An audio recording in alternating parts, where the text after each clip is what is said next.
División en la nueva mayoría y en la oposición provocó el acuerdo transversal por la reforma tributaria, mientras algunos acusaron exclusión por parte del Ministerio de Hacienda. Alberto Arenas, otros dudan que se haya respetado el corazón del proyecto. Vamos a conversar más sobre estos cuestionamientos y para eso nos acompaña el diputado independiente, el diputado de Revolución Democrática, Giorgio Jackson. Gracias por estar con nosotros. ¿Qué tal, diputado? Buen día. Bien, Sebastián, Paola, ¿cómo están ustedes? Buenos días.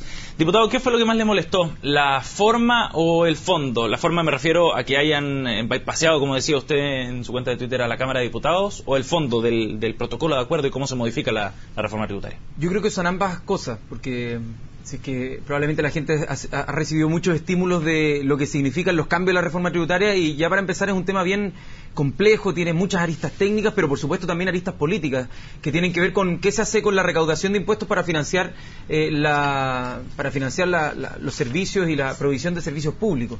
Y en particular acá lo que se hizo fue durante más de 2 meses estar discutiendo en la Cámara de Diputados un proyecto de reforma tributaria que, por cierto, nosotros tuvimos algunas diferencias. Es más, en un artículo yo me abstuve, sí, porque lo que generaba era una baja de tasas que a un tramo de altos ingresos le beneficiaba, no a todos, pero a un pequeño tramo, sobre todo de personas que tienen impuestos de segunda categoría. Pero en lo demás nosotros encontrábamos que era una reforma que iba en un avance, que era bastante estricta en lo que tenía relación con la elusión tributaria. ¿Y ahora ya no? Que era un tema bastante sensible, por donde se escapan muchos recursos públicos. Y ahora lamentablemente eso se flexibiliza.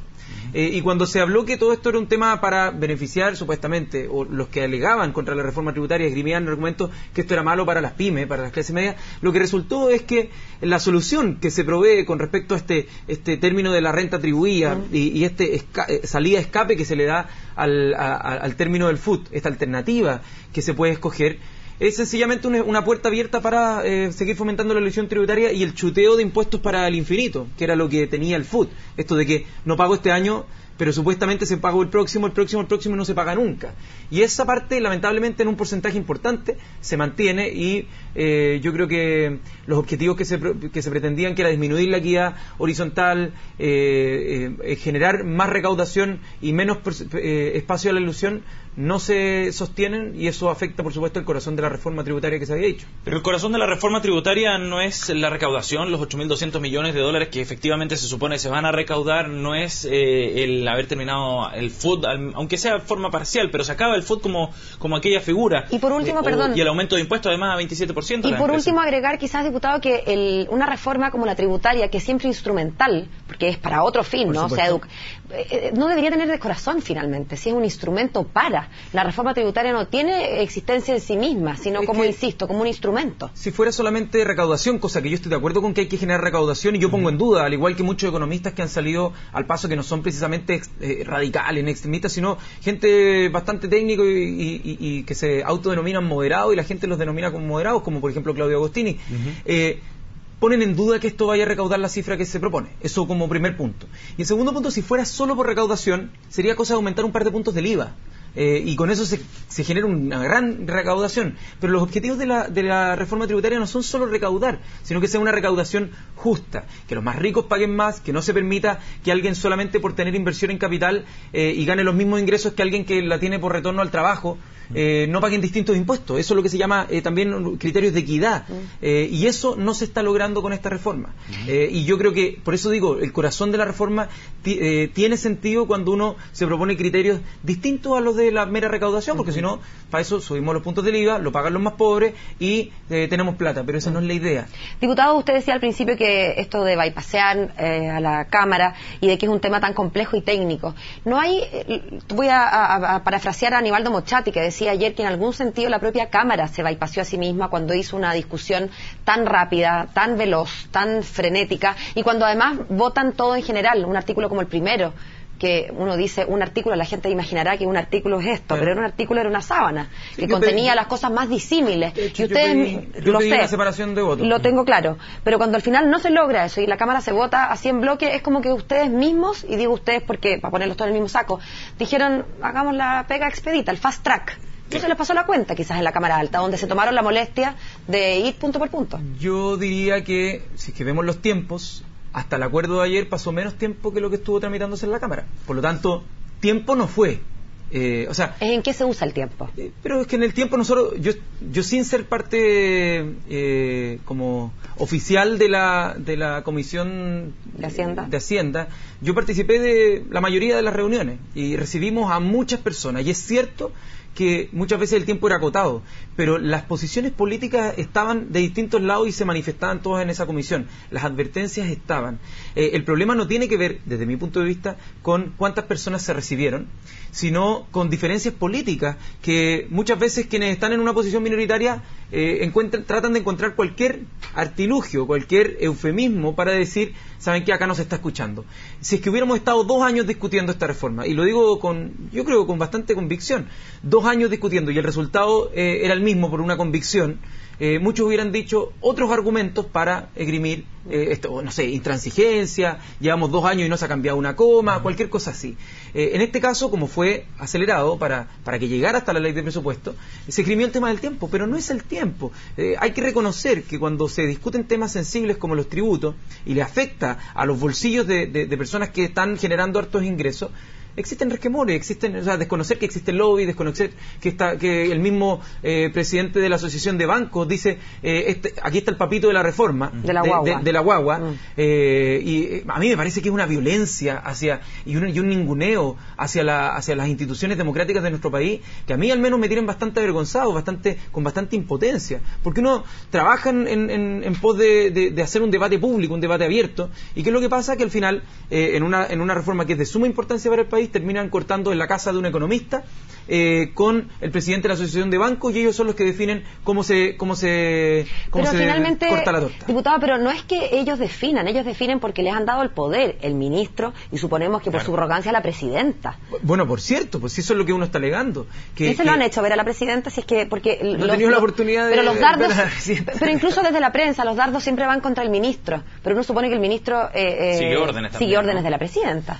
Bueno, evidentemente ahí hay un tema político desde la moneda, el diseño político, y ahí los ministros políticos son pocos, son 3 o 4, y yo creo que en conjunto esto es una responsabilidad política de gobierno, no es solamente del ministro, pero a mí con quien tuve que interlocutar en la comisión y también en la Cámara era con el ministro, y yo ahora digo, bueno, probablemente al próximo trámite de la Cámara, que es el tercer trámite cuando vuelva, va a tener que ir, en vez del ministro, va a tener que ir a Watt y va a tener que ir Fontaine a explicarnos la reforma, porque al parecer ellos son los que cortan el queque en materia tributaria, y eso a mí al menos me tiene bastante decepcionado de lo que es la institución del Parlamento. ¿Cómo queda el liderazgo de la presidenta Michelle Bachelet respecto a sus críticas? A ver, con algún sector de su misma coalición queda bastante dolidos. Yo ayer estaba conversando con varios parlamentarios de la nueva mayoría, y bueno, quienes somos independientes, y por supuesto teníamos una expectativa de que esto fuera bastante agresivo en lo tributario para de una vez por todas terminar con la ilusión tributaria que existe en nuestro país.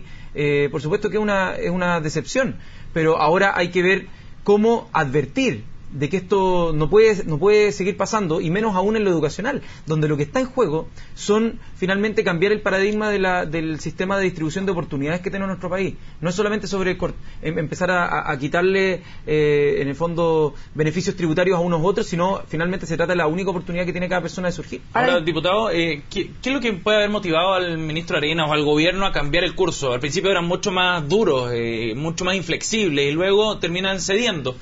¿Qué es lo que puede haber pasado en el camino? ¿Cree usted que puede haberlo hecho cambiar? ¿Temor? ¿El lobby?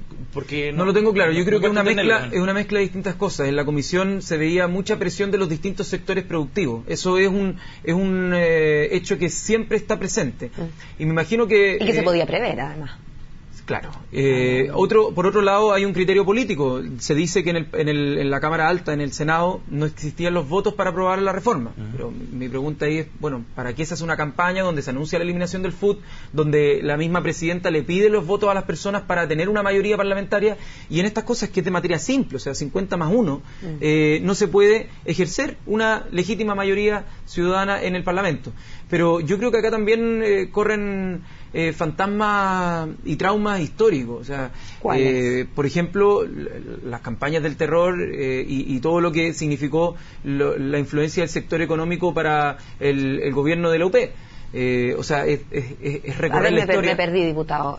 Quienes vivieron ese periodo, ¿sí? y fueron entre comillas, víctimas también de un... Ya, la generación que hizo colas, de una agitación por parte de los sectores productivos. Yo creo que también tienen esos fantasmas en la cabeza y les generan una predisposición distinta a la hora de enfrentar a los sectores económicos que para quienes no vivimos ese momento. Yo me imagino que está dentro de la ecuación y dentro de los traumas que vivieron mucho al momento de enfrentar una dictadura que se opuso a la transformación. Pero eso es verlo desde el punto de vista como el vaso medio vacío, ¿no? Pero si no pudiera ver el vaso medio lleno, podría pensar en lo valioso que es llegar a acuerdos y hacer una reforma quizás no perfecta, no exactamente la que yo quería, pero que a cambio de que no es ideal para mí, tiene un consenso más amplio. Se lo pregunto por las dichos en concreto del senador Quintana, que decía que no está el horno para bollos, decía no están las cosas para política de los acuerdos. Y también se lo pregunto porque escuché hace unos instantes a Najla Aburman decir, nosotros ya hemos sido víctimas de otros acuerdos. Como si acuerdo fuera una mala palabra, fuera un arma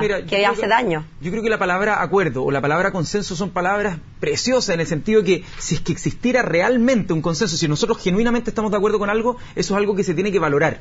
Distinto es cuando hay concesiones. ¿Entiendes? Son cosas distintas. Pero no es tan distinto si la raya es la misma. Para llegar a un consenso hacemos concesiones. Porque un consenso es algo genuino, es un acuerdo, algo que decimos sí, estamos de acuerdo con esto. En cambio, cuando negociamos y los dos perdemos algo y nadie está de acuerdo con el resultado final, o sea, es cosa de escuchar al ministro Arenas ahora defendiendo las cosas que él atacaba cuando estaba en la Cámara de Diputados. Significa que él ahora está defendiendo algo que no estaba de acuerdo antes. Diputado, permítame que me quede pegado un ratito en este tema, pero todos hemos tenido problemas de distinta índole, discusiones de esto, y en general un acuerdo tiene que ver con transar. Una cosa es decir, claro, al final no estamos ninguno contentos, en el sentido de que ninguno logró el 100% de su petitorio, pero al final, de repente yo voy a estar contenta con mi 70 y usted con su 70, porque ese 30 que perdimos es una ganancia en otro aspecto. De hecho, Jovino Novoa hoy día critica en el fondo el acuerdo desde su perspectiva, porque se está probando. Por eso yo voy de nuevo a la épica que le imprimieron en su campaña, en la campaña que lo llevó a hoy día a estar en el puesto de gobierno.